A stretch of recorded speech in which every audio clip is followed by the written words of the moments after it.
Assalamualaikum warahmatullahi wabarakatuh. Selamat pagi. Apa kabarnya pada hari ini? Tentunya tetap semangat dan selalu menjaga kesehatan dan selalu patuhi protokol kesehatan. Ya, nah kita mulai pembelajaran pada pagi hari ini dengan mengucapkan basmalah. Bismillahirrahmanirrahim. Dengan mengucapkan syukur, semoga pembelajaran kita pada pagi hari ini diberikan keberkahan ilmu, dijernihkan dalam menerima pembelajaran. Ya, sebelum kita masuk pembelajaran, Ibu tidak lupa memberikan kata motivasi. Kata motivasi pada hari ini adalah ya, jangan sampai mengucap kata menyerah jika masih ingin hidupmu terus berlanjut. Nah, minggu-minggu kemarin sudah Ibu memberikan motivasi berupa jangan tantangan hidup ya. Hidup ini penuh dengan tantangan. Nah, jadi tantangan hidup ini jangan mudah menyerah. Ini untuk kata sambungannya ya. Jadi jangan mudah menyerah jika ingin hidupmu terus berlanjut. Nah, ini merupakan motivasi pada hari ini. Baiklah, kita mulai ya pembelajaran pada pagi hari ini. Ya, materi yang Ibu bahas pada hari ini adalah ya tentang ketatabahasaan ya, karya ilmiah berupa penulisan daftar pustaka. Nah, minggu kemarin juga Ibu memberikan materi itu tentang ketatabahasaan berupa kalimat denotatif dan kalimat konotatif yang ada di karya ilmiah. Nah, sekarang ini tentang daftar pustaka. Bagaimana sih cara penulisan daftar pustaka? Nah, sebelumnya kalian tahu apa sih itu daftar pustaka? Nah, ya, baiklah, Ibu jelaskan.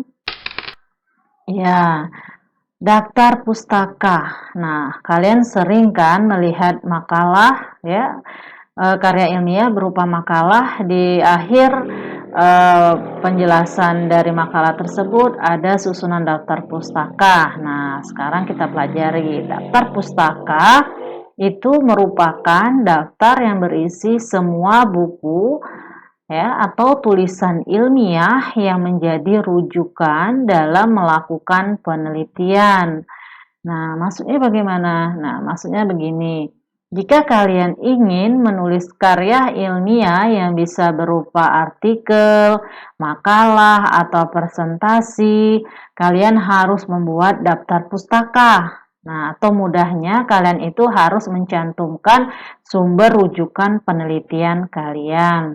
Nah, jika membuat tulisan ilmiah tapi sumber rujukan atau daftar pustaka salah atau bahkan tidak ada, nah maka tulisan ilmiah tersebut itu dikatakan tidak dapat dipercaya alias hoax.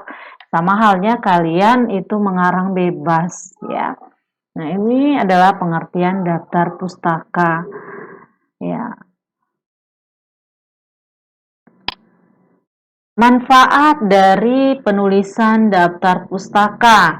Nah, manfaatnya itu adalah memenuhi etika penulisan. Nah, bentuk ucapan terima kasih penulis kepada penyumbang data penelitian. Sebagai pendukung ide seorang penulis, petunjuk untuk melacak kebenaran data yang diambil, dan referensi silang. Apa sih referensi silang? Yaitu menunjukkan pada halaman atau bagian data tersebut dituliskan. Nah, itu merupakan manfaat dari penulisan daftar pustaka. Nah, sekarang kita menyusun daftar pustaka. Bagaimana menyusun penulisan daftar pustaka? Nah, kita bahas satu-satu ya. Yang pertama itu penulisan nama. Nah, dalam menulis nama penulis buku, maka nama penulis buku tersebut dibalik. Nah, contoh Hadi Setiadi ditulis menjadi Setiadi, Hadi. Kalau penulis bukunya lebih dari satu, gimana tuh? Nah, ada beberapa hal yang perlu kalian ingat nih. Jika penulisnya terdiri dari 2 atau 3 orang ya, penulis pertama namanya ditulis di balik, tetapi penulis kedua dan ketiga namanya tidak perlu dibalik. Jika penulisnya lebih dari 3, maka nama penulis pertama tetap dibalik. Nah, kemudian ditambahkan singkatan DKK atau it titik all titik.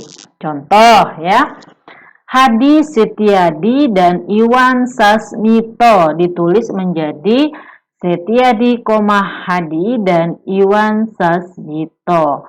Nah, lanjut Hadi Setiadi, Iwan Sasmito, Fahri Afdila, Seno Haji, Rabia Edra. Itu ditulis menjadi Setiadi, Hadi dan kawan-kawan atau Setiadi Hadi @al. Nah, kalau ada beberapa buku tapi ditulis oleh seorang pengarang, nama pengarang cukup ditulis sekali pada buku yang disebut pertama. Selanjutnya cukup dibuat garis sepanjang 10 kutukan dan diakhiri dengan tanda titik. Contoh, Setiadi, Hadi. Nah, ternyata pengarangnya sama, jadi di bawahnya itu cukup di garis bawah 10 ketukan dan seterusnya. Tanda garis tersebut menyatakan bahwa penulisnya sama, yakni Hadi Setiadi. Ya, kedua itu tahun. Ya, urutan yang kedua itu tahun. Tahun dalam penulisan daftar pustaka itu ditulis setelah nama penulis buku dan diakhiri tanda titik. Nah, contoh Setiadi, Hadi titik 2017 titik. Nah, ya itu untuk penulisan tahun setelah nama pengarang. Judul buku. Judul buku ditempatkan sesudah tahun terbit dengan dicetak miring atau diberi garis bawah. Contoh, Setiadi, Hadi titik 2017 titik cerdas belajar bahasa Indonesia titik. Nah, di sini Ibu terangkan ya, Nak ya. Nah, kalau kalian membuat daftar pustaka, diketik itu memang nama judul buku itu bercetak miring. Tapi kalau misalkan kalian menulis daftar pustaka tulis tangan itu cukup di garis bawah. Ingat, kalau tulis tangan itu garis bawah. Ya. Nah, lanjut ya. Kota penerbit. Nah, kota penerbit ditulis setelah judul buku dan diakhiri tanda titik 2. Setiadi, Hadi, titik 2017, titik cerdas belajar bahasa Indonesia, titik Jakarta, titik 2. Jangan lupa ya, titik 2. Untuk penulisan setiap kata, setiap kalimat itu huruf awalnya itu harus huruf besar. Ingat ya, harus huruf besar. Jangan seluruhnya itu huruf besar atau huruf balok. Nah, ini yang terakhir, penerbit. Penerbit merupakan PT atau CV buku tersebut diterbitkan. Ditulis setelah kota penerbit dan diakhiri tanda titik. Contoh, Setiadi, Hadi titik 2017 titik cerdas belajar bahasa Indonesia titik Jakarta titik 2 PT titik ECP tulis Indo titik. Nah, jadi untuk susunan daftar pustaka, jangan sampai kalian salah penulisan huruf, apalagi tanda baca ya. Jadi kalian perhatikan untuk penulisan koma, titik, titik duanya. Jadi jangan sampai salah. Nah, baiklah, pembelajaran kita ini diakhiri dengan tugas. Ya, susunlah daftar pustaka di bawah ini sesuai dengan urutannya.